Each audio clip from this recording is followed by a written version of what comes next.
Hey, greetings to the body of the people. Happy Monday. This is a man called Chris Dorsey, and you're listening to the Militia Intelligence Report on Renegade Broadcasting. Got a big show tonight. We're going to get into all of the major obfuscation, distractions, flat out lies, deception. We're going to get into it all because it's coming fast and furious, pun intended. It's coming from the left, right, and the center, and we're going to get right into it. And this show is going to be about fake news, Donald Trump, Rothschild, China, Standing Rock, the Pizzagate / Comet Pizza psyop, which is, the layers to this so-called Pizzagate, Comet Ping Pong, and Pizza psyop it's really shocking. And the overarching theme in all of this that you're seeing in the news is that the victimizer is playing the victim right now. And there's a lot of information in regard to Pizzagate that we're going to get into with the crisis actor that walked into D.C. At the Comet Pizza, Comet Ping Pong and Pizza. This actor, literal actor with IMBD credits named Edgar, like J. Edgar Hoover, Madison, Maddison, Welsh. So Madison, like mad, like Mad Dog, Mattis. And also, it's a key point that this guy, as was mentioned, this guy, Edgar Madison Welsh, who goes in to a pizza place to do a quote unquote, according to DC police, self-investigation, goes in with a rifle and a handgun to do a self-investigation and allegedly shoots the place up. Oh, and by the way, this guy's dad's a cop too. We're going to get more into that, but I want to get everything that we're going to get into during the show out at first. We're going to get into the Standing Rock psyop. We're going to show how that's closely associated with the Malheur incident last year, where they have this big honeypot where a lot of money and investment goes into paying individuals and actors to go out in the middle of nowhere to oppose something that already was planned to go in a different direction. We're going to talk about the Sunoco connection with that. Donald Trump, of course, he's just a corporate spokesperson. He's about he's about as necessary to the production and the money-making operations of Trump Industries, or the resorts, hotels, and casinos that we're going to get into, that the Rothschilds got and Rockefellers got Trump started in to be a front for their we're not taking calls from an unknown number from the start. So we know that Trump got his start from folks like the Rothschilds. We know that through Wilbur Ross, who was the head of Rothschild Incorporated New York office, that he was the one that bailed Donald Trump out when he got overextended in his casino industry, prostitution and gambling fronts. So this is all about gambling, and this is all about prostitution, and all about who runs these vice industries and how they use the money made from the vice industries to control all the other industries. And when I say vice industries, don't get it twisted like we're just talking about like Miami Vice and like, cocaine smugglers. We're talking about vice industries, mostly like child sex, rape, and blackmail rings. So what they're doing with this China and Donald Trump thing, since we know that People's Bank of China has been the largest the largest tenant in the Trump Tower since 2008. We know that since 2008, he's been getting more than $2 million a year. Well, the company he fronts for has been getting more than $2 million a year. And we also know that there's a $950 million debt owed to a consortium of banks, including the People's Bank of China, that Donald Trump owes money to. So when he starts taking phone calls, allegedly, or tweeting out about how he doesn't like China, that doesn't change the fact that that's complete misdirection from the fact that real billions and billions of dollars are flowing back and forth between Donald Trump Jew-run industries and the People's Bank of China, which is run by the Rothschilds. And of course, the Rothschilds prop up the People's Bank of China, and it's the Rothschilds RIT fund where all the billionaires and the most wealthy employees of the People's Bank of China, or all the high ups in the Communist Party, they put their billions in Rothschild RIT funds. Wilbur Ross bails out Donald Trump when Donald Trump gets in over his head. Wilbur Ross acting on behalf of the Rothschilds, and we haven't even gotten into this Oakland, California fire, which is going to be a way to knock anybody out of any sort of home and call in complete government inspection of everything. Now, of course, we know that this probably was something that is government related, some sort of psychological operation. The fire is probably real, but whenever you have operations like this, and I've seen these sorts of, raves and agents who get control of these art spaces. I'm using air quotes, and if the video's still running for folks that might be, we're not taking calls from unknown callers. So if you want to call back with the real number, call back. But that's what that cut through or the ringing noise is in the background. So basically what that's going to do is that's going to drive anybody out of their house, and they're going to use that as a backdoor into condemning anybody who doesn't operate under the real estate auspices of the Donald Trump run Jew real estate foundation. And getting back to Wilbur Ross and Donald Trump, Wilbur Ross and his bailout, I'd like to remind folks back to the interview on CNN that Miss Gloria, I think her name is Borgia or whatever, Borger, she's some muckety muck at CNN, interviewing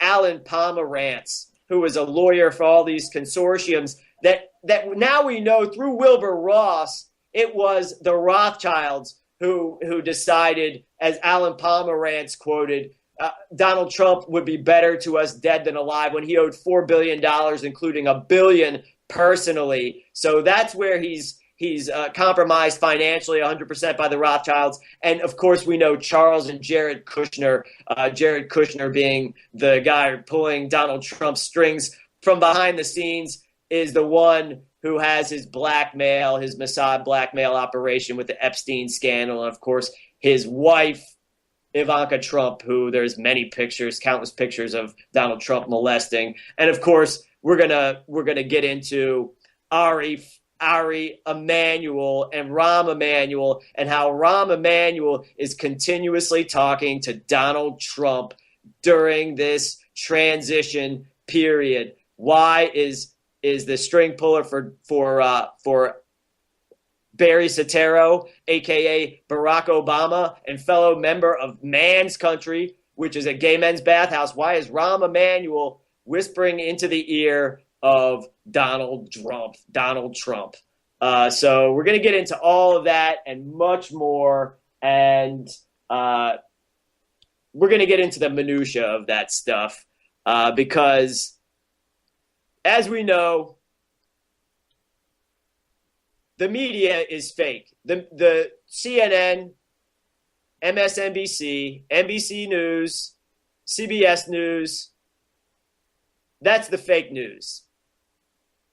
One thing I forgot to mention is we're going to get into this Charleston psyop, we're going to get into this Charleston psyop and how the alleged killing of Walter Scott by a police officer named Mike Slagle, how that fits in with this race war psyop and how that kind of led the way to the Dylann Storm Roof,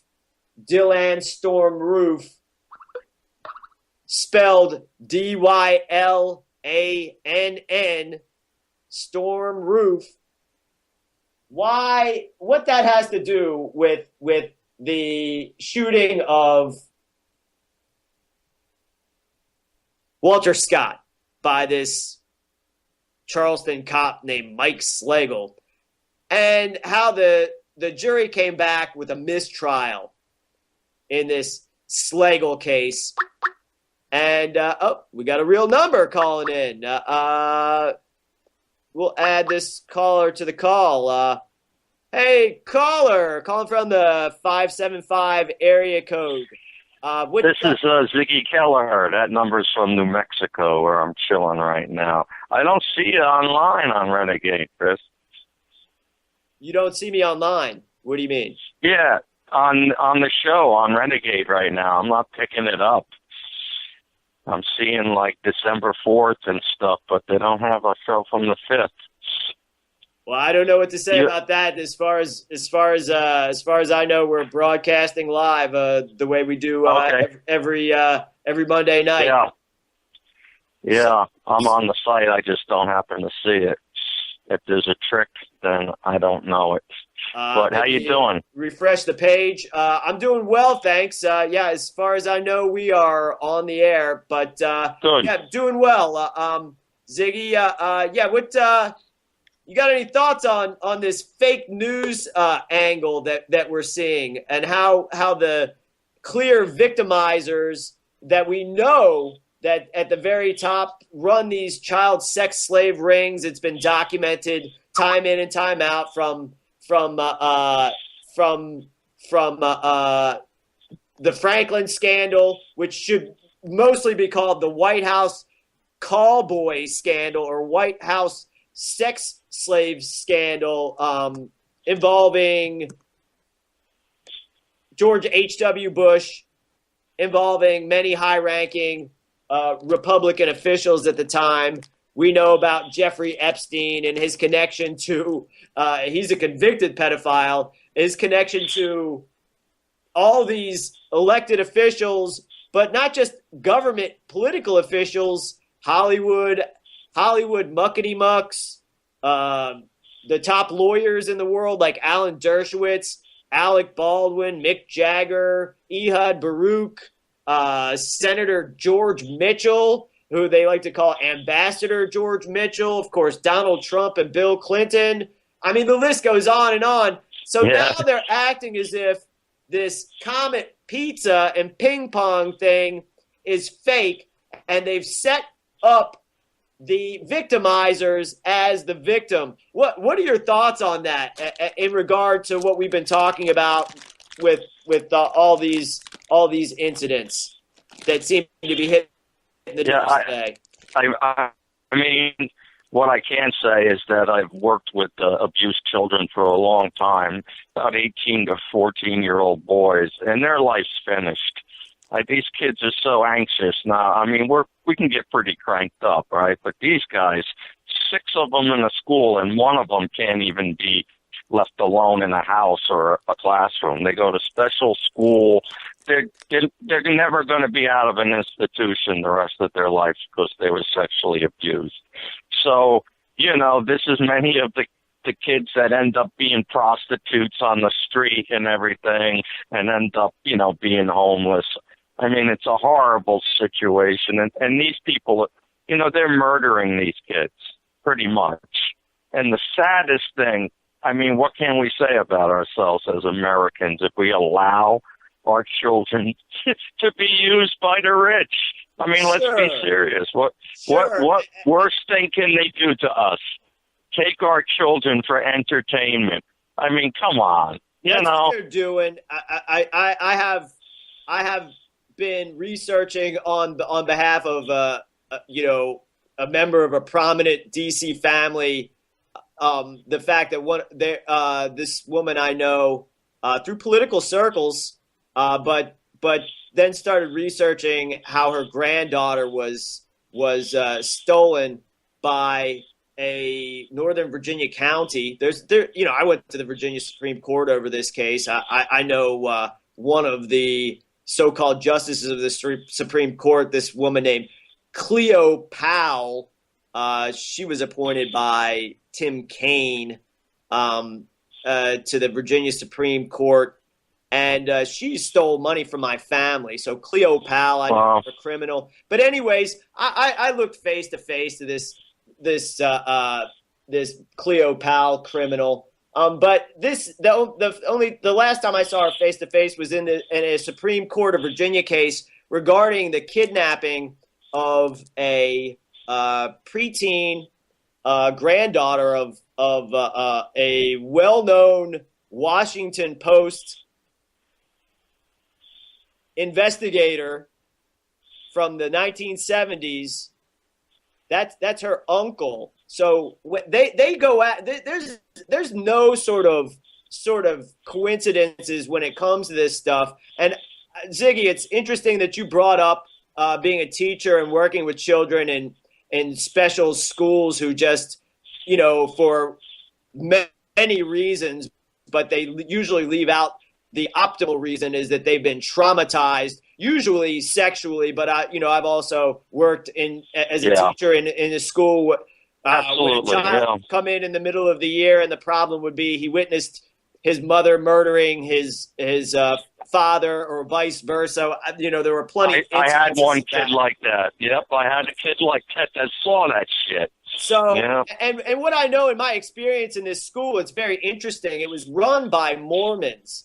There were about 3 white people that worked in the school that were not Mormons. Of course, probably it was about 50-50, employees, 50% black, 50% white employees of this school that probably had about 400 students. And the individual who would run the school, I mean, this was some bizarre stuff. I was in my early 20s when I worked at this place, and when I would come home, my roommates and my friends, before we would hit a happy hour or during this happy hour, they were fascinated by the stories about what would go on in this school, because it wasn't just the students, the faculty, these Mormons, and of course, some of the African American teachers were very suspect with the students. So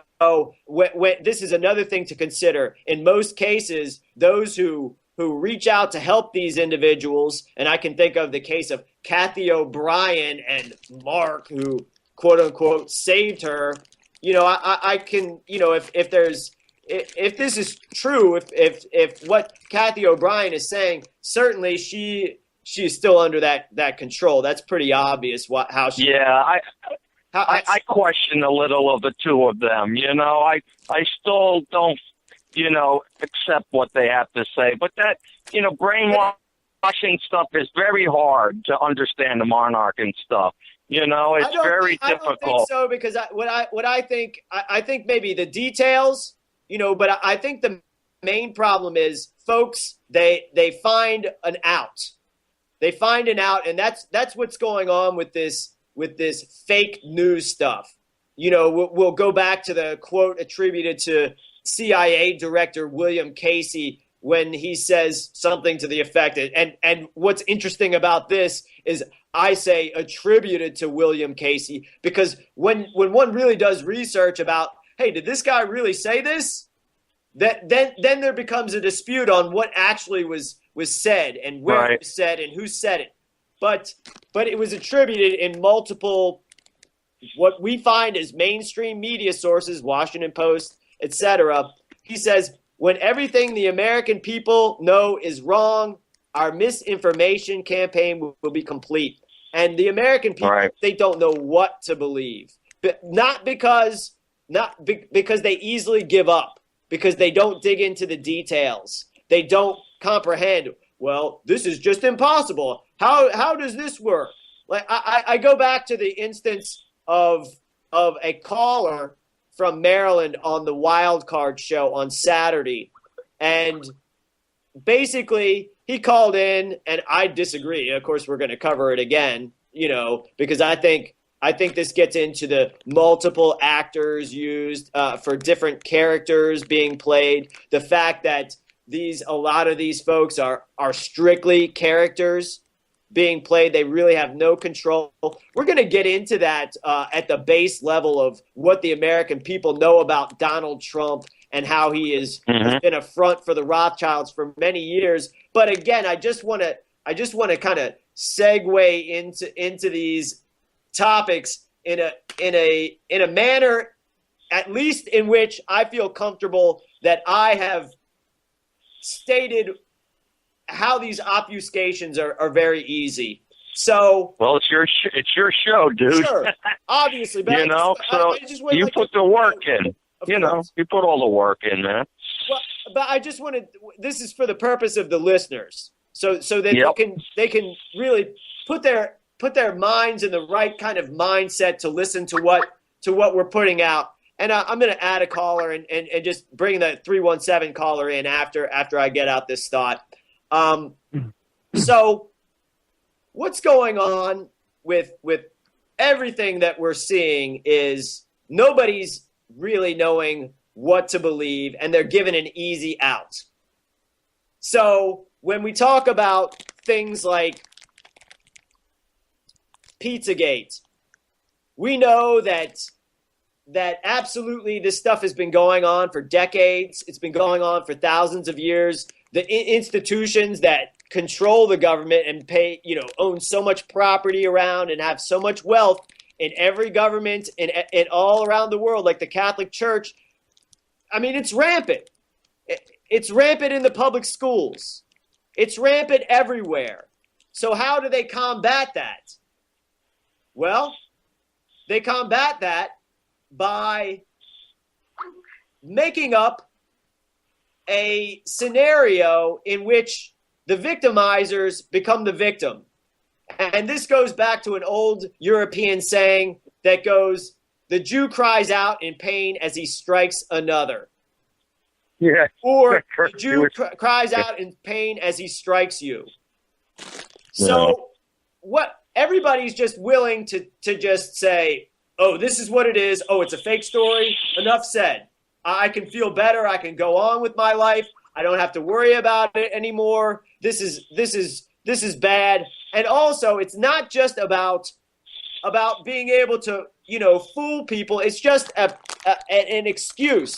So when we talk about this crisis actor that went in allegedly guns blazing, named, what's this guy's name?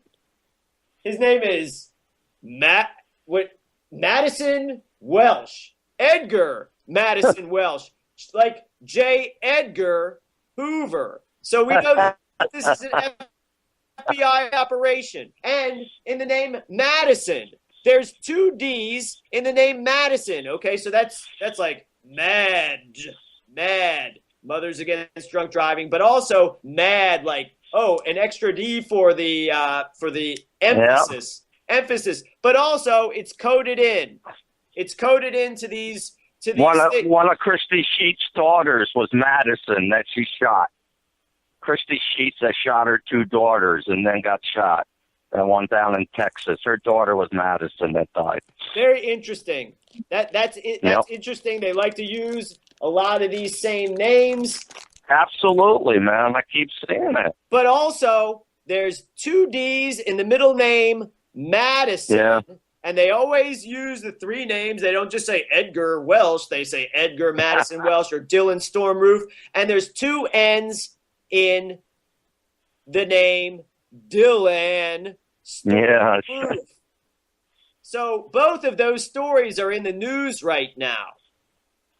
That Charleston PSYOP, where this guy is allegedly some sort of loner racist with black friends who goes out in the middle of the woods and has these obviously photoshopped pictures taken. I'm talking about Dylan Stormroof now, with him holding a Confederate flag in one hand, wearing particular T-shirts, likes to take pictures with guns and all this other stuff. We have this guy, what's his name? Edgar Madison Welsh, who goes into D.C. Guess what? You don't go into D.C. with a rifle. You can't even carry a handgun in D.C. The Constitution does not apply in Washington, D.C. I work in Washington, D.C. at the CBN building. That's where Press TV has a studio. I guess I haven't been up there since about 2013, but it's interesting. Press TV, run by the Iranian government, they have their studio in the CBN building. That's Christian Broadcasting Network. Right. So we'll get into more of that on the other side, but you don't go into D.C. unless you're Adam Kokesh, who's a Fed, or unless you're the Virginia militia. You're listening to the Renegade Broadcasting.com, and this is the Militia Intelligence Report. And before the break, we were discussing how intricate these psyops are and how folks, they don't even look into things in detail, and they're basically kept at bay with this surface level stuff, and they don't see the writing on the wall that's right in front of them because they don't wish to see it. They have been trained to be intellectually lazy, and also there's danger in knowing too much about how these things work. And we were talking about how this Pizzagate incident is a way, especially this incident where there was allegedly a live shooter at the Comet Pizza and Ping Pong. It's interesting that this guy, Edgar Madison with 2 Ds, Welsh, was an actor. He's got his IMBD page you can check out. I found this information. I got a tweet from Robert Raybolt from Incendiary Radio on Republic Broadcast Network, and he had sent me a tweet that was a blog from Scott Creighton, also known as Willie Loman. He has his blog, Willie Loman blog, and I trust a lot of what Scott has to say. Because I've worked with Scott over the years. Scott was one of the signatories when I wrote a letter demanding CIA head Leon Panetta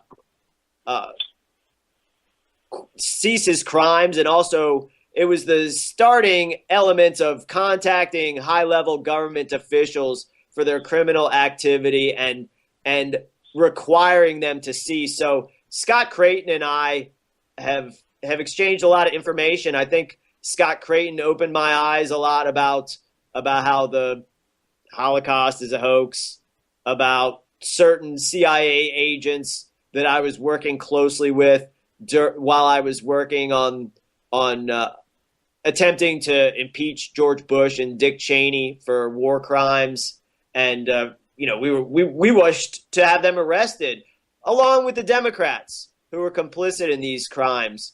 But something he put out there, and he has links in his article to the IMBD page, which is the movie, I guess, mega file, for all actors who have speaking roles in movies. They're listed in IMBD.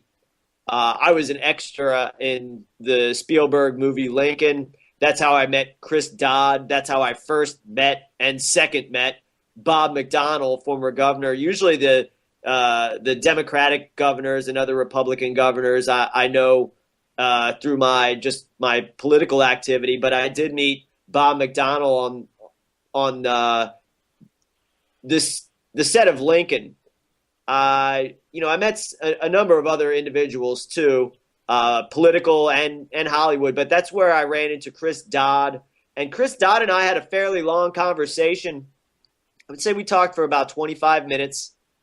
He told me that he was the head of the Motion Picture Association of America, which is neck buried in all of this child sex slavery, cover up, fake news, fake propaganda. I mean, fake news is in the movies, obviously. You look at a movie like Charlie Wilson's War. I mean, if somebody knows what they're watching, they know, hey, this is them using their lesser magic to show how the Defense Department and the CIA invented the Mujahideen, which became Al-Qaeda. Yeah, that was such propaganda. I couldn't even watch it. You knew it was going to be coming. He parties. He's got blonde girlfriends. They played that whole thing up, right?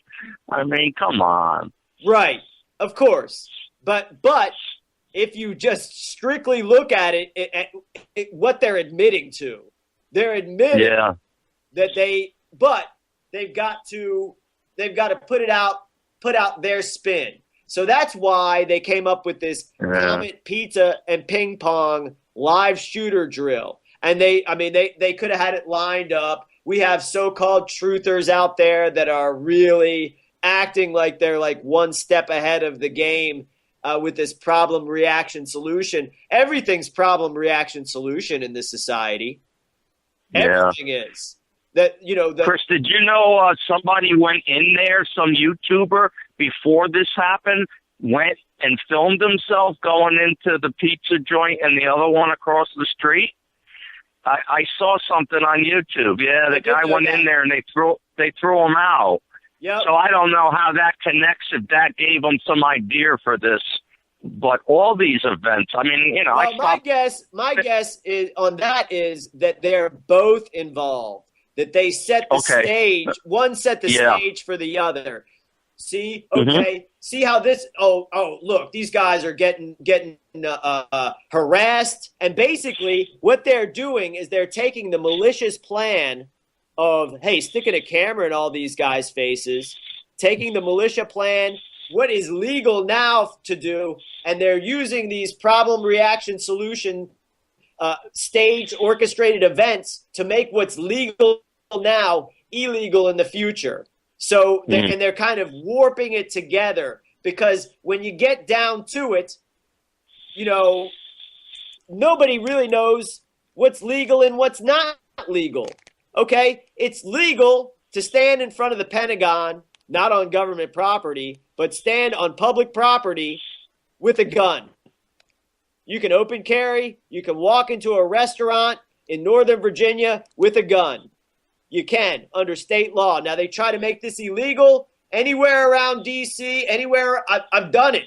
I've done it many times. I was armed at the Bilderberg meeting and in Chantilly. And I keep watching cable television, and they had to keep doing retake after retake because they're still using film footage from the Bilderberg conference in 2012 in television shows featuring Alex Jones in 2016. So, and I was there. I was standing right next to them. We were exposing Alex Jones as being a fraud, as being a part of this group, as being in on all of these things, because he puts out there the idea of problem, reaction, solution, and then he says, oh, no, it's only in certain instances. Oh, and yeah, hey, 9/11 may have been an inside job, but it was the Saudi Arabians that did it, and they're the ones who own Hollywood. So we know what's going on. We know. I did a video on him where he said that George Soros is more dangerous than Israel, and it is the press that is making Israel seem bad. Okay, that's what you call obfuscation, because no doubt, cannot separate George Soros from Israel, because we know that the Rothschilds have a fiefdom, that they were the bankrollers, that the Balfour Declaration handed this so-called principality this so-called jurisdiction over to the Rothschilds, who own the Bank of England, who own the Bank for International Herschel and those guys, Settlements. they paid the Parliament to do that. Early on, they paid off, right before Balfour. They had paid all the politicians for a while in there to get this going, just like America. I mean, they were paying everybody. Sure. They were bribing the shit out of the Parliament and the French, Parliament too. Well, I'd like to get into that a little bit about the connections between Donald Trump and the Rothschild family. Now that you mentioned that, now that we're getting into the Rothschilds, and we know that the Rothschilds basically, and it didn't end there. I mean, that's the thing. That's the other thing they wish for us to disconnect the dots. It's all just one big dot that has many facets. There's many sections of the dot. You can take this big dot, put it into a pie chart, and there'll be sections, but you can't disconnect the dots. Hey, caller from 256 area code. Where are you calling from? What's your name? Alabama. This is Jeff. I talked to you about a week ago about the Donald Trump's son-in-law and his son-in-law's father. Yeah, absolutely, absolutely. Yeah. About. I was wondering, have you had a chance to research that topic at all anymore? Yeah, absolutely. Yeah, it seems like that's what we've been saying on the air. Kyle mentioned it on the Solar Storm last night about. Yeah, I caught the first part of his show with the Palestinian guy, and I wasn't able to catch the last part. Well, basically, he was talking about how I agree, and I got this idea from a caller. I think it was Russ calling on a roundtable, kind of pointing out that Charles and so that was me that called in that roundtable. Oh, okay. Well, then, yeah, you connected that big dot for me. Yeah, the story checks out. It seems pretty obvious. And I really think the father could be the key, one of the main. I think what's going on. I don't think the Jews are as smart as everybody gives them credit, but they have a tribal nature, and I think they unknowingly work for the greater cause because they have absolutely instilled into them as children.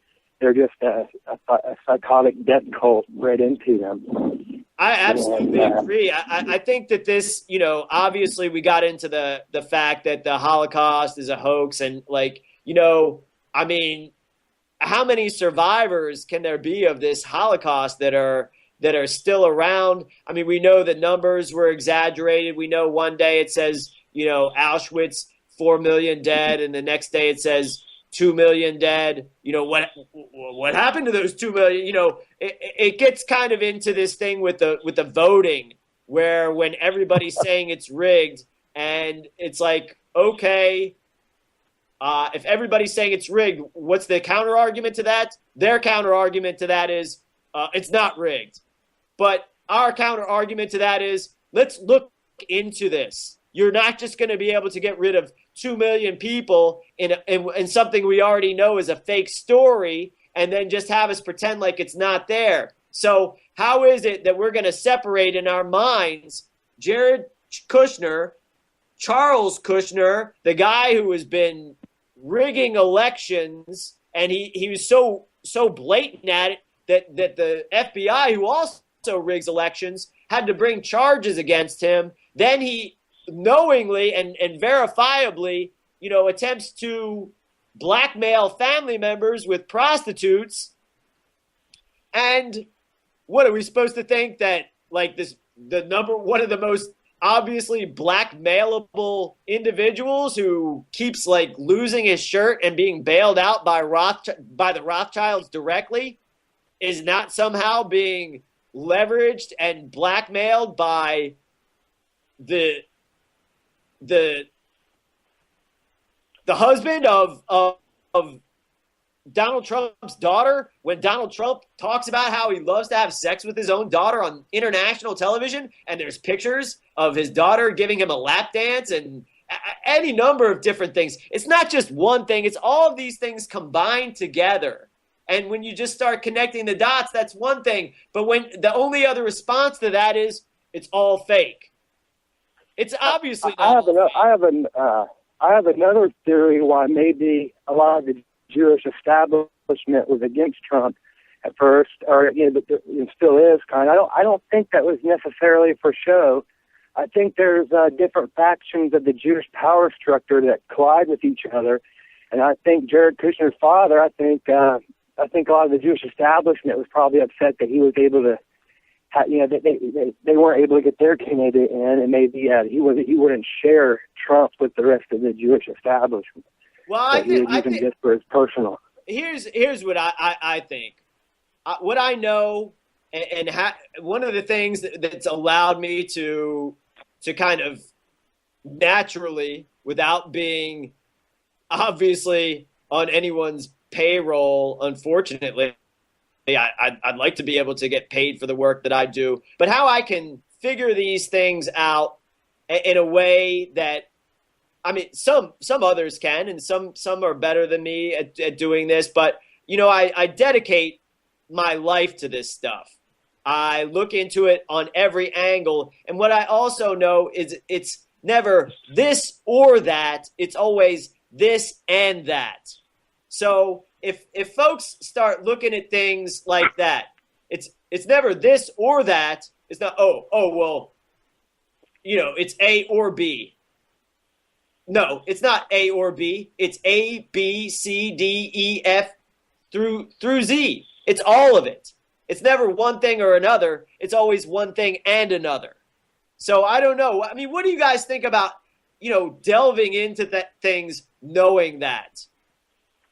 One thing is that Charles Kushner is in a rift with his brother, who also is a developer, who also has a son who's Jared's cousin, and they're building right around the corner from each other in Jersey. I don't think they talk to each other. This is like a criminal family. I'm telling you, they're ridiculous. Right. I think aren't they more tied into the Chabad movement, and they're different than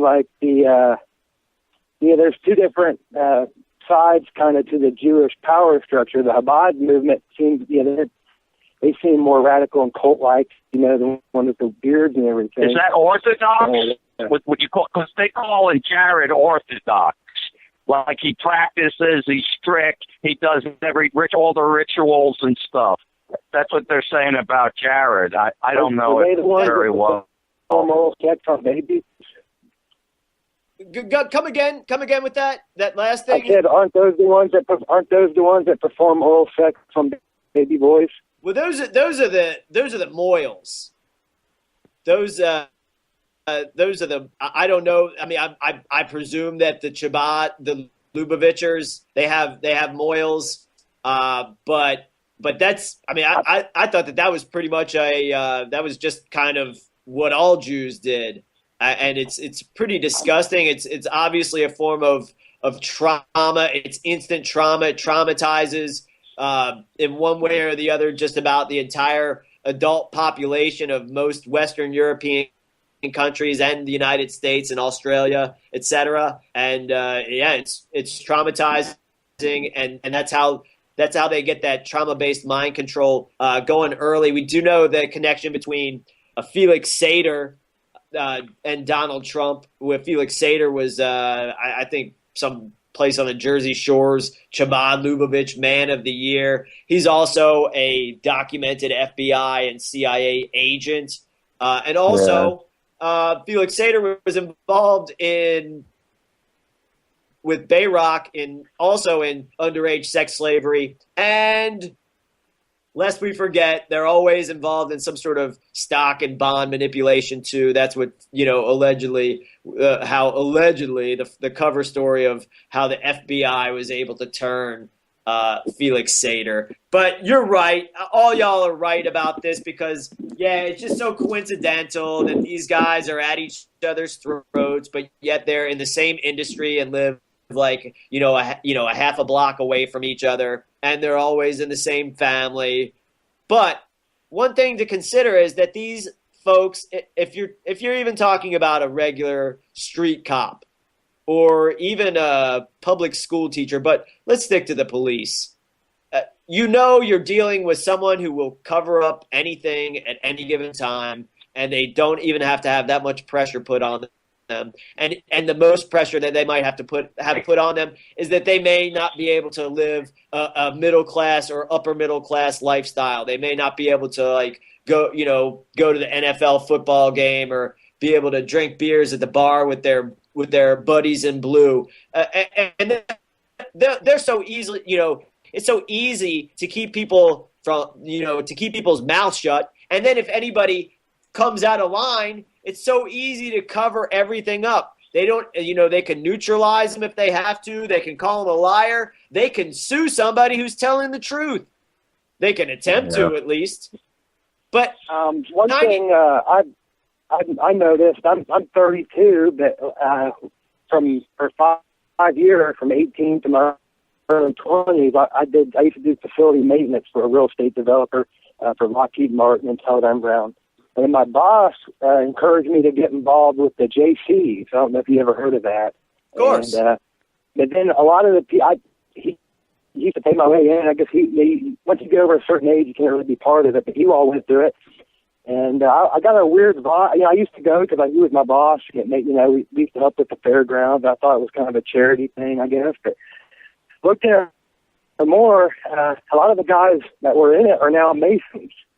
And I think that's a funneling point. And then from Mason, they become police officers. Do you know anything about that? Or is that that's definitely the case. I mean, it's there's a lot of different organizations that are associated with a funneling effort. Fraternities, of course, they're pretty much the most obvious, and that's a pretty good segue because I'd like to get into this guy Mad Dog Mattis and the fact that he, under the law or under the spirit or practice of the confirmation process, he would not be able to serve in office. And we know that Mattis is a real problem. And of course, we know that these guys, looks like Mattis he's just another one of these, homosexuals. And I think that they're all compromised with these sex scandals because, the military is involved. Kyle got into a lot of that stuff with Michael Aquino, Lieutenant Colonel Michael Aquino. We've covered him before in the past with mind control operations in Richmond, Virginia, involving former State Department official and National Security Advisor Elizabeth Pryor through use of the Monarch mind control machine, which was made public in Richmond, Virginia, through something called Psycho Technologies, which was headed by Michael Aquino, and this device was invented by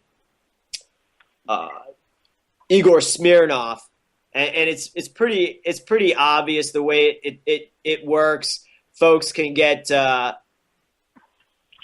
subliminal high-pitched frequency messages that's hidden in white noise. It can be directed like they're directing a ray gun or directing an actual gun of anything. They can point and shoot at someone. You can point and shoot at the target. I mean, what's going on we know about. We know about these underground tunnels throughout Washington, D.C., and how they are used for this military sex slavery operation. It emanates out of Fort Detrick, Maryland. It doesn't just emanate out of the Vatican or out of these archdioceses or out of Hollywood or in Trump Plaza or at Mar-a-Lago or with the royal family. The United States military is definitely involved in this. And I want to segue into these fraternities because some of them are more than fraternities because I'm a member of something called the Kappa Alpha Order, and so is George Marshall, who was the exception to this rule that allows somebody who has been serving in the armed forces. It prevents somebody who's been, I should say, it prevents somebody from serving as Secretary of Defense who had been serving in the Army for less than 7 years before they take the helmet as head of the Defense Department. And they made an exception written into law and said that the only time that they would make this exception was for George Marshall. So we're going to make the connection with the Kappa Alpha Order. We've been through what that is. It's basically it's a organization that for the most part is made up of descendants of Confederate soldiers. I myself am a descendant of a Confederate soldier, and I'm a member of the Kappa Alpha Order.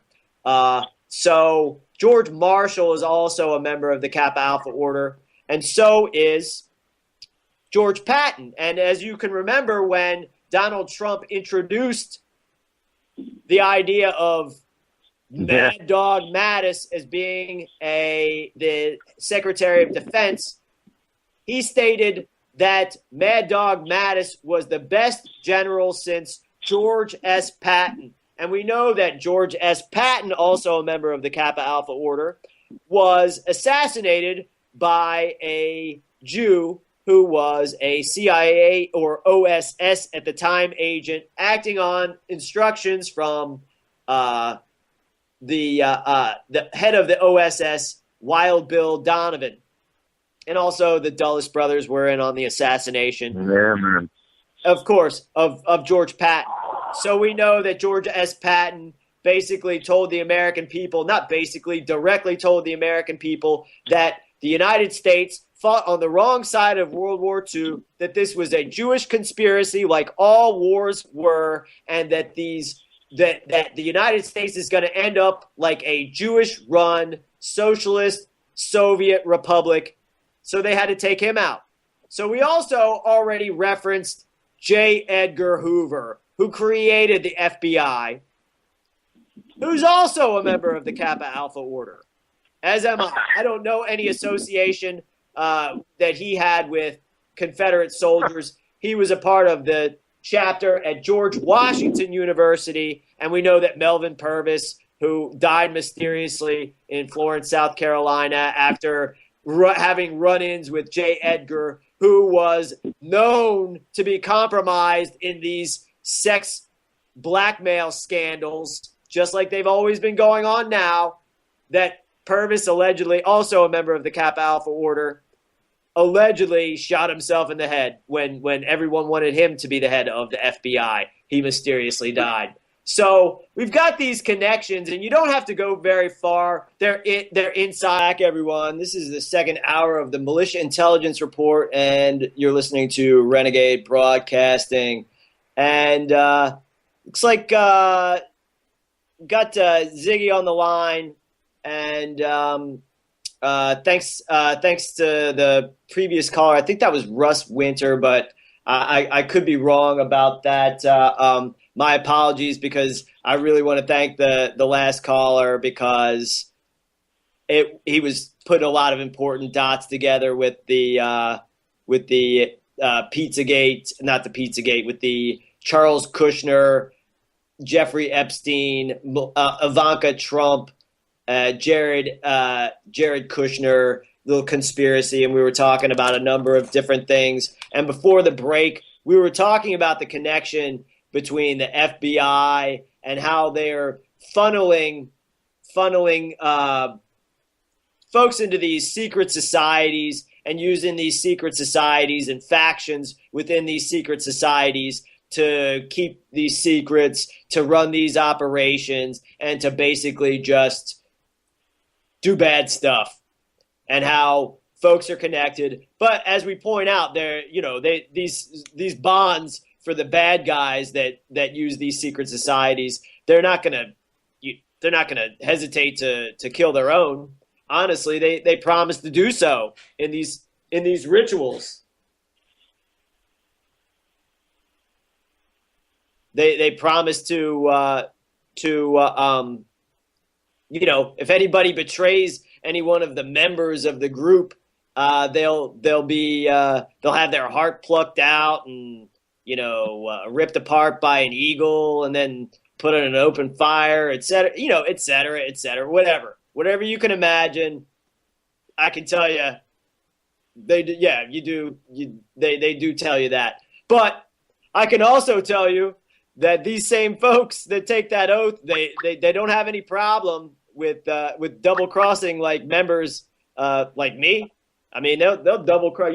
I've been double crossed by plenty of members of the Kappa Alpha Order. It doesn't, an eagle hasn't plucked these guys' hearts out yet. But that's just a tactic that they use. We can get into the details of this stuff. I'm not afraid to talk about any of this stuff that folks want to, misrepresent what I'm saying about things or anything like that. I know too much about how the operation works. And I'm not going to be fooled by folks in on the operation making calls or putting comments in the comments section or chatting on the chat board. That doesn't bother me. You're at a much lower level if that's your job in this operation is to harass me. But I can certainly recognize it. Hey, we got another caller calling in from 504 area code 504. Are you with us? Good evening, Chris. It's me, David. I had to call in through my company phone because my other phone is dead. Fair enough. Excellent. Hey, David, how's it going tonight? Welcome, David. Yeah, we got Ziggy on the line. Thank you, Ziggy. Yeah, great hey, callers. Man. Great callers so far tonight. What are your thoughts on these subjects that we're covering? Anything you in particular that we've covered? We haven't really gotten into that Standing Rock psyop. I think that's basically Chris, like that Malheur. It's to get folks to camp out in the middle of nowhere. It's a bunch of paid agents. But any thoughts on anything that we've covered so far? What's really piqued your interest? Well, Chris, I was about to say you pretty much read my mind with saying Standing Rock is the first thing, because I was calling you about that Bloomberg article you had sent me earlier today when we talked over the phone about how Trump vows to review the rejection of the Dakota pipeline. Now but again, he's just going to review it, and they're all celebrating over it. Now I should have known better. I mean, it wasn't up until 3 weeks ago. You really get caught up in thinking, this is an environmental issue. Of course, who wouldn't be out there if you live in the area, or if that's sacred Indian land to you, protesting it. But it's just so obvious how it's the military / police trying out their new equipment, flexing their muscles. Oh yeah. Hey David, that reminds me real quick about Standing Rock. Before Friday, actually I guess it was on Friday, the big takeaway from Standing Rock, the Standing Rock hippie camp, hippie Indian camp, is that 1,000 veterans were coming in to support the operation. And we saw how, in the video that we took and that I was in the middle of, that actually folks, some folks really got punched in the face by police. But in most other events, it was police fake wrestling with other police that were pretending to be protesters. But they'll punch the real protesters right in the face. They got no problem with that. They'll get away with that because they're all wearing masks and they're anonymous and the videos disappear, et cetera. Or they'll throw a rock at my head while they're punching somebody else in the face, to keep, me from seeing it, getting it on camera, et cetera. They easily do this stuff. And what we know from the Occupy movement, if you went through the Occupy movement, that they couldn't do it. You couldn't do it unless it was a federal operation. There was too much government property being occupied. There was too much infrastructure. And of course, they got to bring the military into this. Who knows how to make a camp out in the middle of nowhere? Who else could do this stuff? And they've got an unlimited budget to work with. And there's so many different pipelines, and all of our water is being poisoned. Why should we worry about water in the middle of nowhere? And the same with Flint, Michigan. It's like, we haven't even dealt with this Flint, Michigan thing yet. Why are we going to worry about this other thing? And all this effort is being put in, and they didn't stop anything. It's going to just be switched. You know, it's just been delayed a few months. Maybe they knew that there was a delay, and they were going to. Chris, isn't there enough pipelines running underneath the ground, along with the underground bases and railways and basically highways, that some of these places they said you can fit a B-52 and still have 6 feet of space on each wingspan. So I mean, we got point, basically David. Swiss cheese under the earth. Great point, under this. Great point. I mean, we got so many oil pipelines.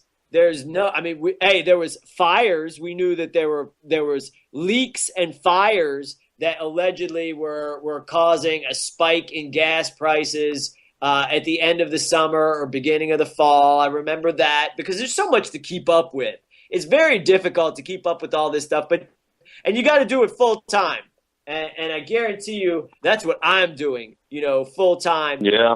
But also following into what David's saying, there's so many of these pipelines already under the ground. Are they really building a pipeline? How many times have we heard stories where they tell us they're building one thing and we really find out they're building another? I mean, what was the... How did they cover their costs for a new pipeline? I mean, how did they cover that, It's a great...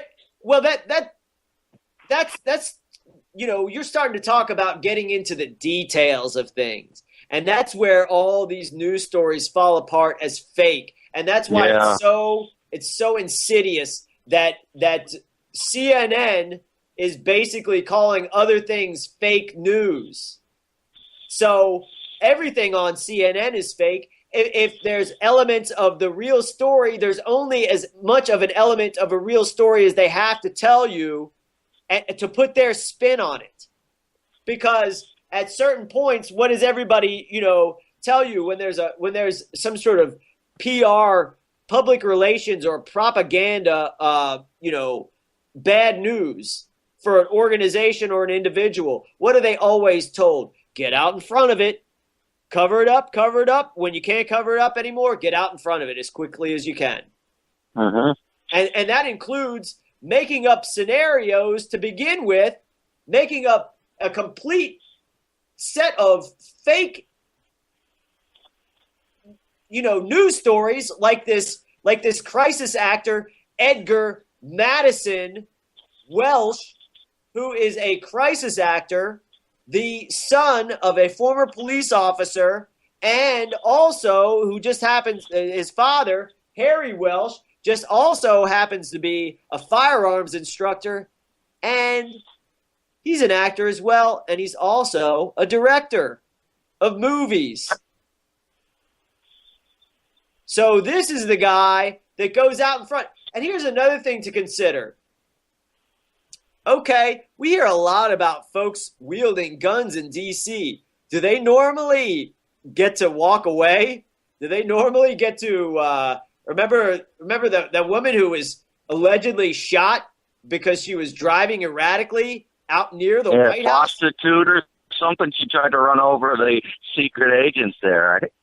I mean, did she, or was she just? I mean, Right. I know what you're saying. Yeah. Staged or not, I don't know. But what I know is they don't keep their. If this is to be considered real, which until I see firsthand information, until I'm at a place or I have video from a place and can go into the absolute minutia of details, because I just think of some of the things that have happened to me that have been covered in the media and how there are hundreds of pages of detail that go into what happened at the incident. Or there could be an hour's worth of video, or 2 hours worth of video, or 10 hours worth of relevant video. And those who wish to obfuscate, they never get into the detail. And if they do get into the detail, it is incorrect details. That's where the fake news story lies, is in the incorrect aspect of what's going on. So we know that this guy is an actor. We know that his father is a police officer, also an actor and Hollywood producer. And then we also know that this guy is a firearms. Edgar Madison Welsh's father is a firearms instructor. And we know that he went into Washington, D.C., just like Adam, the Fed FBI agent, the Fed Jew, Kokesh, just like Adam Kokesh did, pumping his shotgun with a menacing look on his face. That this guy, Edgar, who's also an actor, just like Adam Kokesh, when you see Adam Kokesh, you know he's an actor. He's an actor like Donald Trump is an actor. He's an actor like Hillary Clinton is an actor. He's an actor like Tom Cruise is an actor. They're all assets of this Operation Mockingbird media. They're all part of what the folks that talk about the Laurel Canyon conspiracy talk about. Look, here's me. I'm going to connect a couple dots for you. Okay, so they say Frank Zappa came from Baltimore, Maryland. That's where they said he came from. Yeah, that's pretty funny. Actually, he came from somewhere about 45 miles away from Baltimore, Maryland, and it's called Fort Detrick. That's where he grew up. That's where these mind control operations emanate from. A lot of folks that were in that Laurel Canyon, they got processed through Fort Detrick, and then they went out to California, and they got involved in the movie industry and the music industry, which is the same industry. And they don't use this. So they call it the entertainment industry. That's a different Laurel Canyon? It's a different Laurel Canyon than the one in Beverly Hills there with the music? This is back east, you're saying? No, Laurel Canyon, where is it at? Laurel Canyon, of course, is in California. What I'm saying is that these guys are processed in Fort Detrick, Maryland, in many cases, before they go out to California. That's where Frank Zappa grew up as a child. So he would have gone to these government military schools. He would have been on that base because that's where he came from. And what I'm saying is that we call something the entertainment industry when it would be more likely and more accurately called the mind control industry. Because this isn't about entertaining us. That's a euphemism. Chris, keep in mind that Stephen Stills from Crosby, Stills and Nash actually spent time in Vietnam around the early 60s as an advisor. And somebody I came across had mentioned they went to a concert of his. I couldn't tell you where it was, but it was probably sometime in the mid 70s, and he bragged about it on stage about how he spent some time in country, as he said, as an advisor. Well, no, not as an advisor, but I mean, I found out later on that in fact, yeah, he was actually an advisor, but I don't know if he was bragging about whether he was visiting it or not. But like I said, some people, you don't really have to dig for this stuff. They tell you themselves. They admit it. Mm-hmm. Yeah, they do in most cases. I would say that's very accurate information, and this stuff it's easy. It's not hard to figure this stuff out. That's what the problem is. They put in this obfuscation and it's easily knocked down, just like the Orlando shooting when that guy's IMDb page started popping up, and Omar Mateen.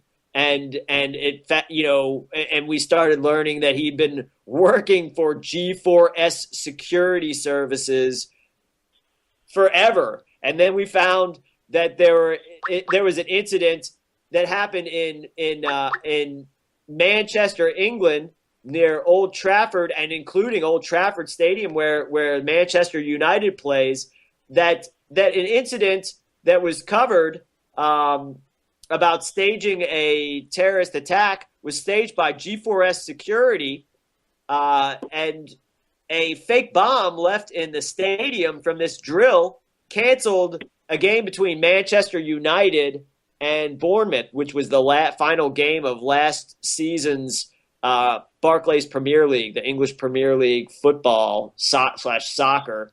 We referenced the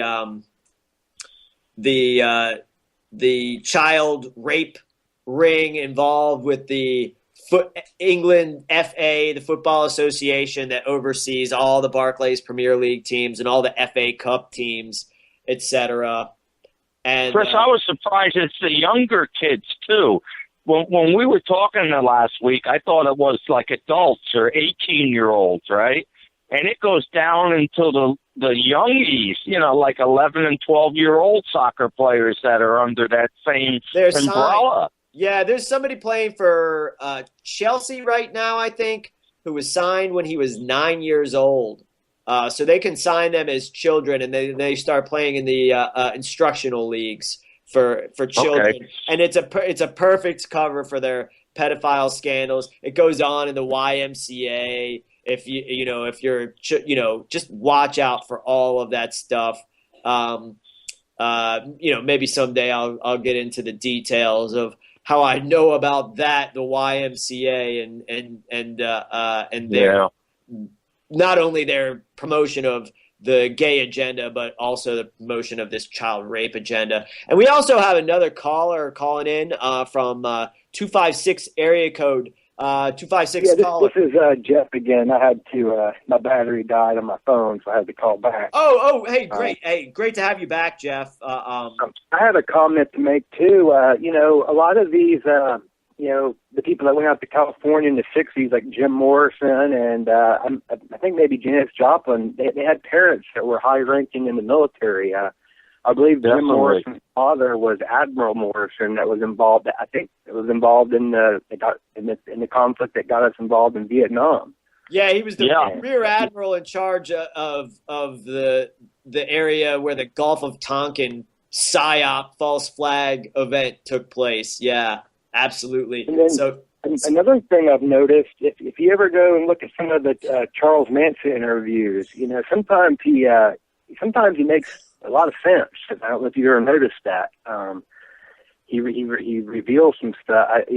What do you think the whole thing was? Do you think that was was involved in that? Charles Manson used to be a well-respected musician amongst other musicians. He was a roommate of, what was it? Was it Carl Wilson? Brian. The guy from the. It wasn't Brian Wilson. I think it was Carl, but I could be wrong about who it was. But that he was a kind of a drug dealer for them. That he was kind of hung out with Neil Young too. Yeah. Sure. And that he was kind of a drug dealer and also would provide ladies for them as well. He was, and that he wrote music. They liked his music. I can tell you that I spent a little bit of time with Vincent Bugliosi, and he wrote a book called he's written many books. He wrote Helter Skelter. His last book, as far as I know, was The Prosecution of George W. Bush for Murder. That's how I got in contact with him. And we had a lot of long conversations. He wrote a 2,000-page book in defense of the official JFK story, in defense of the so-called what do you call that? I'm sorry, my mind's going blank. But the official story, the government story of the JFK assassination. Bugliosi wrote a book, 2,000-page book, saying that he thought that was true. And I'll tell you, I think that there was a lot of obfuscation even in this book I agreed with in regard to prosecuting George W. Bush for murder, because it's all their spin. It's the spin they put on it and the spin that they have to put on it. They'll put as little truth out there to fool folks as they have to. It doesn't take much to fool folks. It doesn't take much. He had been a DA. He was the had been district a attorney DA, of Los right? Angeles County, which ties Right, into right. all of these operations at Laurel Canyon, of course. Yeah. So he knows where all the bodies are buried, so he's got to obfuscate about this.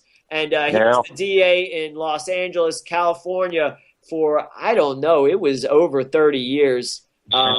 And they say, I think that he never lost a case. So how much information and dirt do you think the district attorney of Los Angeles would know, especially when he never loses a case? But still, there's the cesspool of Jewish mob operations operating. But anyway, hey, this guy was an interesting guy. I sized him up. I got along with him. He was intellectual. He was smart. He was surprised when I was so smart. When I guess he was used to dealing with dummies, on his book tours or whatever like that. But I challenged him on all the Manson issues. I mean, there's so many issues with Manson. You got a great memory, man. You got an unbelievable memory for detail and shit, dude. It's because I'm forced to. I'm forced to do this. I didn't like it at first, but I have to. Yeah. That's and I have to remember. I was talking to David off the air about this.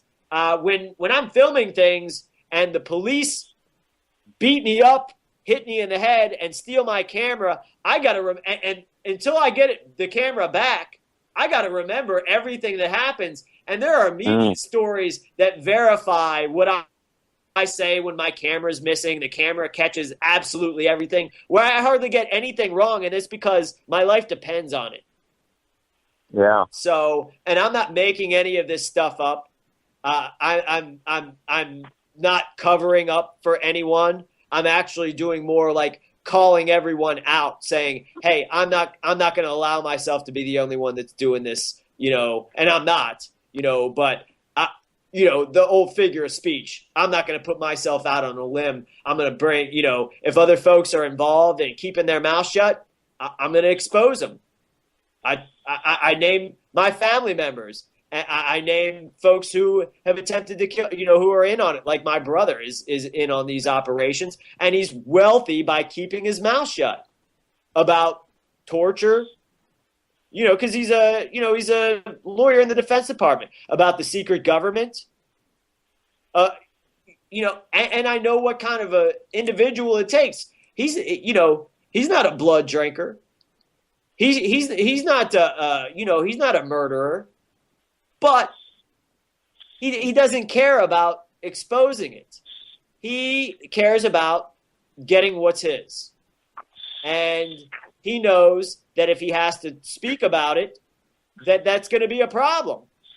I think it's getting better with APAC. I think it's getting better, Chris. I've seen stuff today in the recent UN stuff. It looks like people are coming around, and the nationalism that's going on in Europe, even though the Austria guy lost there. But still, you can't have Zionists in these countries that are dual, citizens, and their nationalism is for Israel. But Ziggy, they still run everything everywhere, and there's not really a challenge to them.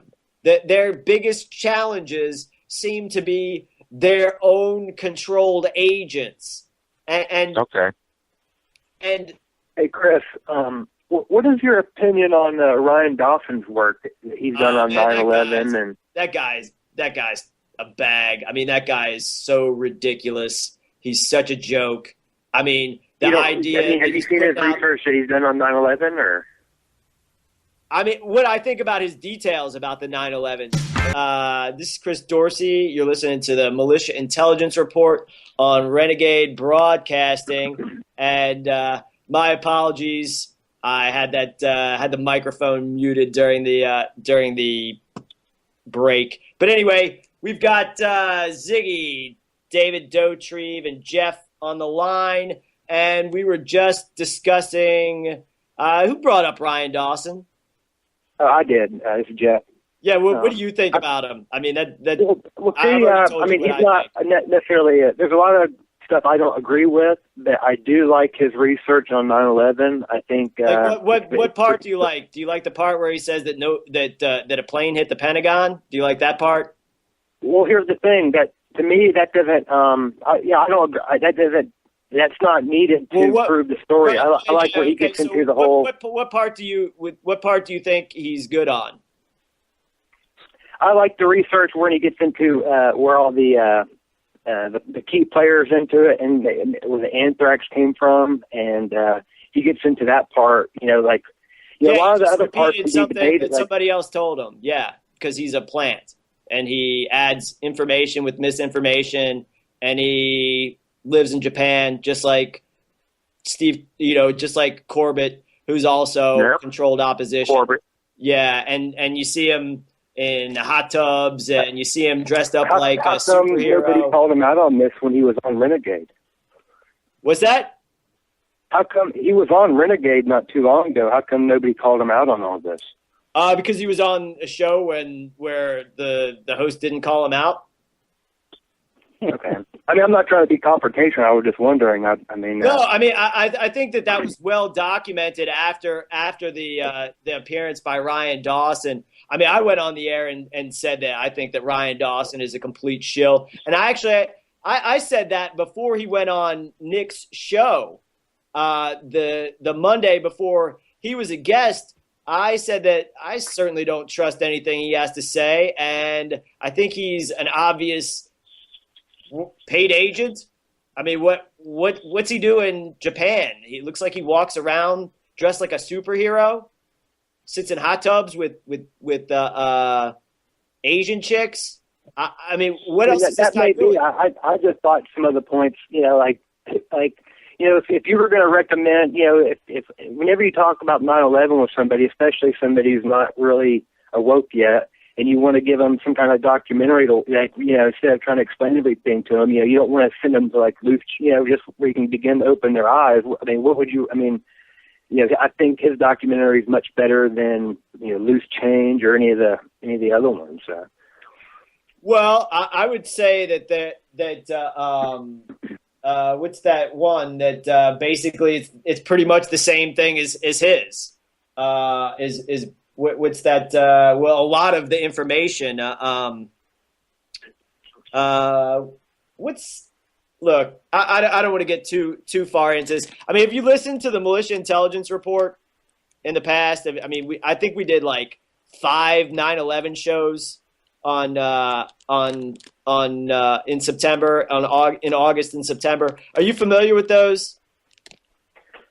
Is that when you first, the Militia Intelligence, is that on your YouTube channel, or is that, are you on Renegade? It's on the YouTube channel. It's on Renegade Broadcasting. I try to listen to your you and Kyle are probably the two I try to listen to most in the roundtable. Basically, my point is that, we cover the information much better than Ryan Dawson does. We don't have these complete red herring BS nonsense that we bring to the table like Ryan Dawson does. So I guess that's my point. I'm not gonna say anything nice about this guy because I don't have anything nice to say about him. I guess I think a lot of this stuff is just so ridiculous when he gets into some of his ridiculous nonsense about, hey, this anti-Semitism stuff, it's gone way too far. And who is Ryan Dawson? And why are all these non-white guys always the leaders of the anti-Jewish movement? But they'll never tell you the whole truth about what goes on. And I don't want to waste too much time, but what do you think about that? Well, I mean, like I said, I don't agree with everything he says. I do like some of the he covers a lot of the APAC. I do check in on. Hey, that's my I check in on a lot of channels I don't agree with. Exactly. He's an APAC agent, so he's an agent of these guys because he's in some foreign country. He never says or does anything that's worth a gosh darn, and he puts out so much obvious misinformation. Okay, if somebody thinks a plane hit the Pentagon, at best, they're a freaking idiot. do I have anybody on this call that disagrees with that? To me, that doesn't matter. That doesn't matter to me. They blew up a helicopter, possibly. Now we're getting into the bullshit minutia. Yeah, it doesn't matter. Then why does he make a big deal out of it? Why does he keep talking about it? And I'll say, look, if somebody thinks a plane hit the Pentagon, they're a freaking idiot if they've done research. Otherwise, they're just an idiot for not even looking into it. So to me, all that stuff can be argued. That the one thing that can't be argued is the Israelis filming. Why are we continuing to talk about Ryan Dawson? Do you know Ryan Dawson? Okay, yeah, I'm not trying to defend him. I wasn't trying to come across. I mean, I'm not. You know me. I'm not trying to be combative, but I at this point, I've got to find out what's going on. Do you know him? No. No, you don't chat with him on the internet. You don't follow him on Facebook or anything like that. No, I have subscribed to his YouTube channel. That's it. Okay. Yeah. So, okay, I've said all that I need to say about him. I don't want to waste any more time with that asshole. Fuck that dude. And I don't appreciate it when he's allowed to get away with stuff like that. And there's a fine line between stepping on folks' toes when they have misinformation agents on the air. It's a real problem. But hey, I don't even know. We're off subject here, and it's the only thing good to come out of that is for me to say Ryan Dawson sucks. And when I have misinformation agents on the air, I'm going to expose them, like Jim Condit. I'm going to expose them. And when I hear Mark Dankoff or Trevor Labonte or Ryan Dawson or Rebecca Roth or et cetera, they're all misinformation agents. They all suck. They do nothing that's credible in any sort of way. And I guess I don't really know how to say anything about anybody, but I must say this. Unless you're willing to use your real name on the air and unless you're willing to show up and actually oppose something in person, I mean, all this talk is really pretty cheap. But I do want to get into the connection between the Rothschilds and Donald Trump so we can go back to my series on and I wasn't the only one, but there were many folks in this, but I did play a very prominent role in a number of ways in a series called The International Banking Cartel, which is also known as the Rothschild Conspiracy, the International Banking Cartel, and the Bank for International Settlements. And where basically we just say, yeah, it's the Jews and it's the Rothschilds that seem to be sitting at the very top of pulling the strings on the Bank for International Settlements. If there's somebody beyond them, we can't find them. And this is it. And it always comes back to them. And I want to talk to you about. Are you familiar with the origins of that bank? What's that? Are you familiar with the origins of the Bank of International Settlements? Yeah, we get into a lot of that. We've covered that on this show on the Militia Intelligence. Wasn't it that Helmut Schacht? The Yamir Schacht was allegedly one of the big players in the formation of the Bank for International Settlements. Yes, Yamir Schacht. But this was... He wasn't prosecuted at Nuremberg at all. Of course. Well, we know Christopher Dodd's father was a Nuremberg prosecutor. We know the Nuremberg trials were a farce, and we know that the real criminals were the international Jewish bankers, and the real victims were the German people. We know that. And why do you think Hitler used? I mean, do you think? I believe Hitler was actually genuine. I mean, a lot of people try to paint him out as a Zionist or Zionist conspirator because he did get rid of him, and then he used milk or I forget who took over the Nazi economics. But Not sure, but I mean, it's very nuanced, I will say. So I do want to get into the nuance of what we're dealing with right now with the so-called president-elect. And, of course, we've got these recounts. We know this election was rigged. We know that that Donald Trump said it was rigged even after he won.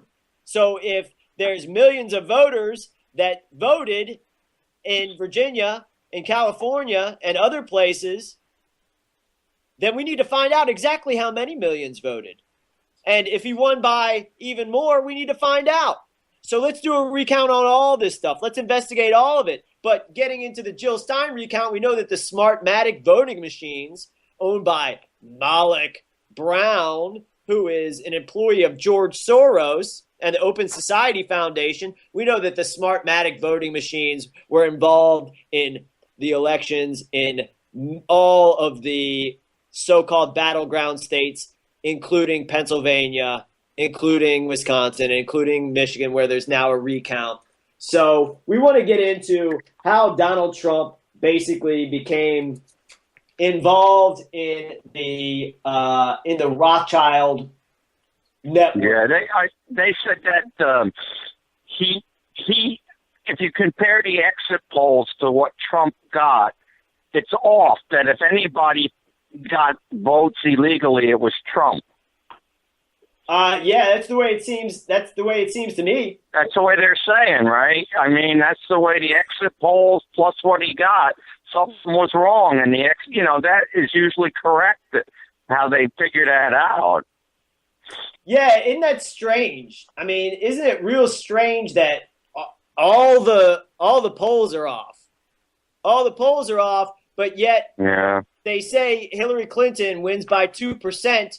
When the AP released the pre-election results through that Chattanooga, Tennessee affiliate, and we see that each day that goes by, according to these, obviously they're all rigged. They can just make these numbers up. But each day, the lead in the overall vote increases for Hillary Clinton. It's over 2.5 million now. Yeah. So that gets back to when everything the American people know is wrong, our misinformation campaign is complete. We look into this nonstop, everyone, and do we know what's going on? So how's anybody else supposed to know what's going on? Right. It's not easy. But one thing that we do know is that Donald Trump was set up in business and was also bailed out in business by Donald Trump. By the Rothschild family. Yeah, that interview was ugly when he's talking about Trump and that he was more useful to them alive than dead, was pretty much what he was saying. You're talking about the interview with Alan Pomerantz, who was right, when he was talking about Trump. Right. Yes, right. So Alan Pomerantz is giving an interview on CNN where he's talking about when Donald Trump was $4 billion in debt and was going bankrupt. And we'll connect the dots there. Alan Pomerantz was representing banks, etc., that were headed by Rothschild Incorporated. And the head of Rothschild Incorporated, the bankrupt, who got his start in the bankruptcy and restructuring advisory practice, was Wilbur Ross, who is now the nominee for Secretary of Commerce. And we know that Wilbur Ross, while he was working as the head of Rothschild Incorporated in New York, was the main bank that floated Donald Trump, allowed him to keep his 3 casinos, rebuild his prostitution and gambling business, and who did he work for? Rothschild Incorporated. So when Alan Pomerantz says Donald Trump was better to us alive than dead, which lots of folks have heard that, who is the head of us? It's Rothschild Bank and their agent Wilbur Ross. And we'll read a little bit about Wilbur Ross. Wilbur Ross in the late 70s began his 24-year career at Rothschild Incorporated, New York office, where he ran the bankruptcy restructuring advisory practice. Following Donald Trump getting financially in over his head with his Resorts International, which Resorts International came with money originally from David Rockefeller and Edmund de Rothschild. So that's where Resorts International was part of this Meyer Lansky, Roy Cohn, Jewish mafia operation, because think about Las Vegas and Atlantic City. What do they have there? They have gambling, drugs, and prostitutes. Look, I'm not going to be silly. I know individuals that like to travel, and I don't hang around with these individuals anymore. They liked to travel to Atlantic City because they were going to utilize prostitutes. That's what they do. So these operations are fronts for prostitution and gambling. I mean, what is gambling? It's just a front for money laundering. Gambling is money laundering, and then they use all other money from all the other vice industries that operate in these gambling meccas, and they launder that money through these gambling operations. That's what Donald Trump has been used for over the years. That's what a lot of his associates have been caught up in gambling, prostitution, money laundering, etc. scandals. They have to be. That's the business they're in. If you work for a casino, you work for the money laundering and prostitution industry. Don't pretend like it's something good. I mean, I saw something where the lottery here in Virginia is advertising lottery tickets as Christmas presents. I mean, that's a great way to get your kids started on gambling, folks.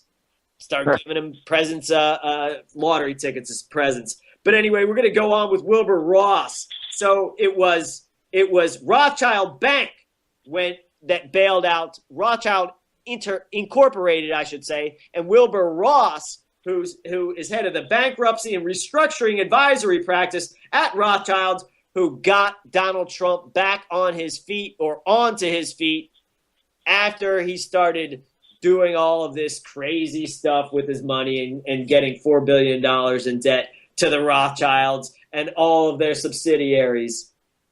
So there we have it.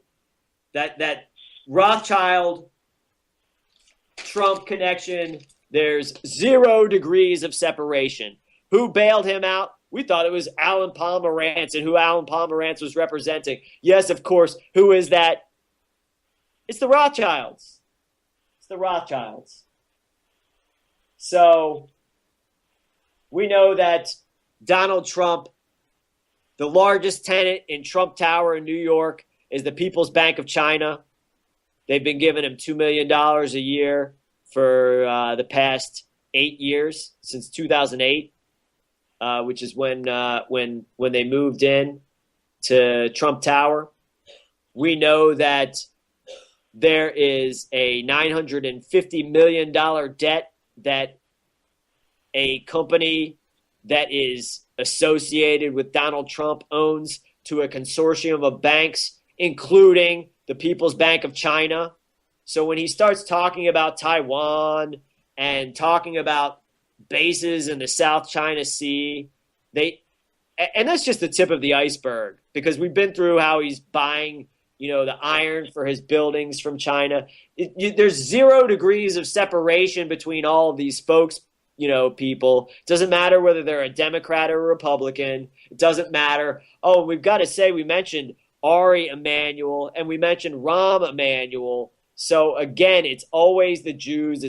What do you think? These Jews and their family members are loyal to a Republican or Democratic Party? I mean, those are their construct. Those are their tools to use for purposes of obfuscation, to obfuscate the truth.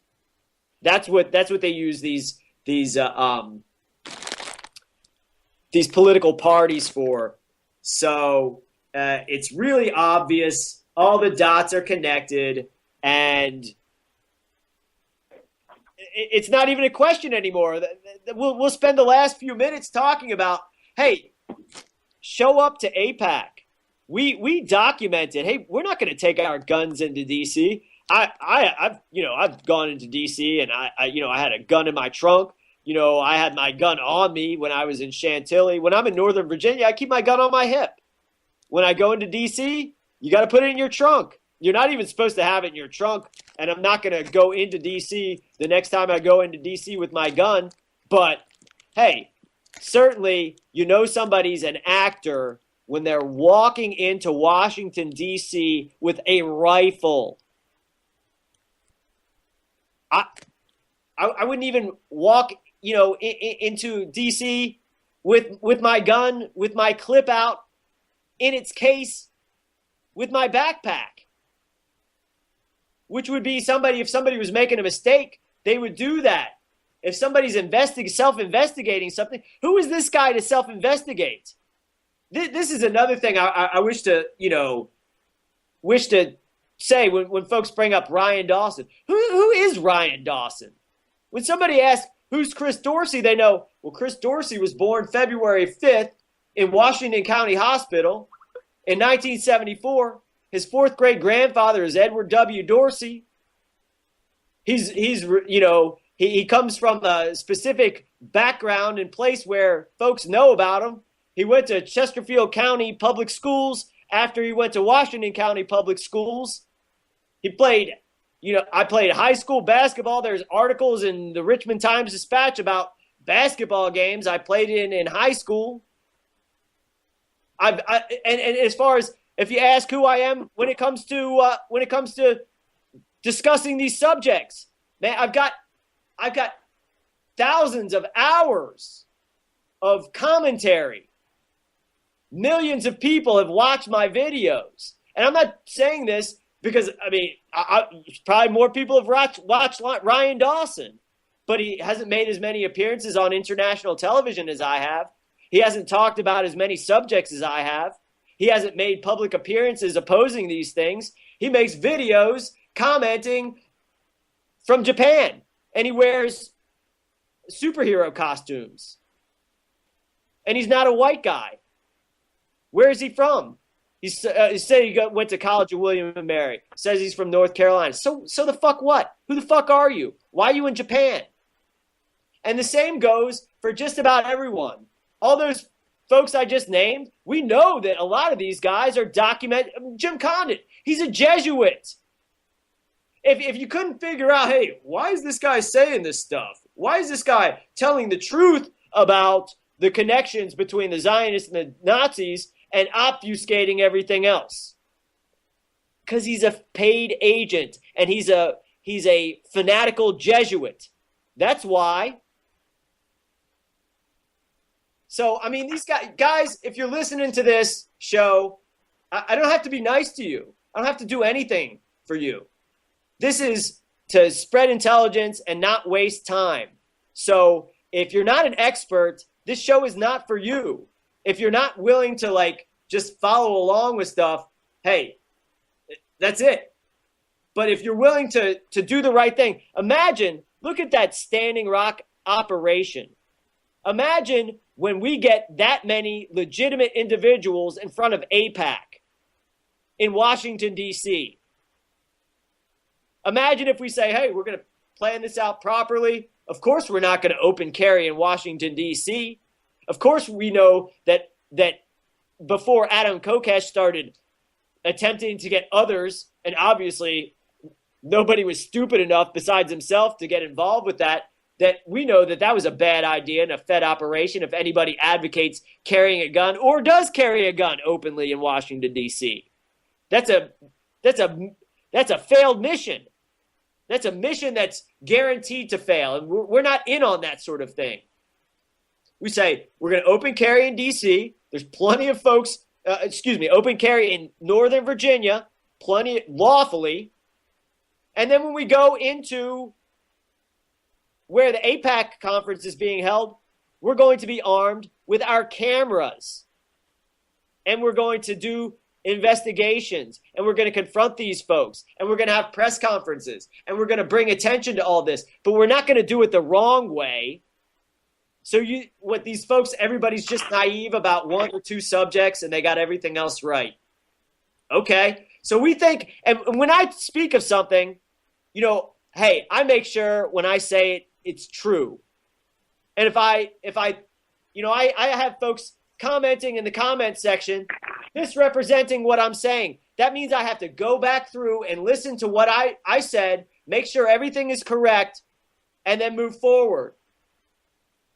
I don't want to be, correct because this is some sort of ego-driven thing. I want to be correct because I want to know what's going on. I wish to know what's going on. And I'm getting pretty fed up with how easily everybody's duped.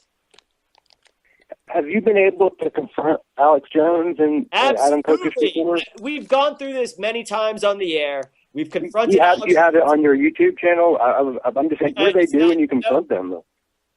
The only record of me and Alex Jones is there's a video called Confronting Bilderberg on the Final Night. Ask Alex Jones. You talk to him. Ask Alex Jones about. No, I don't. Yeah, I know. I would ask him. There's a video with me and Aaron Dykes where we get out in front of it. In any event. Will they even engage and try to deny anything when you confront them, or do they do just ignore you? Luke Rudowski got into denying. Adam Kokesh got into denying. You know, he's associated. They're both associated with this guy I know in town, and Glenn knows him, and everybody who's involved in politics knows him. The founder of Virginia Cop Block, called Nathan Cox. And he's associated with some of the lawyers I talk about on the show. It's too much detail to really get into, but yes, I've confronted Alex Jones. He will not address me. He only addressed my dog Keekers. He called him Al-Qaeda dog. We're running out of time here, folks, but we're going to get more into the planning. I'd like to thank Ziggy. I'd like to thank Jeff and David. It's been a great show. We tried to, cut through the obfuscation, and we got involved in a little bit of the distraction.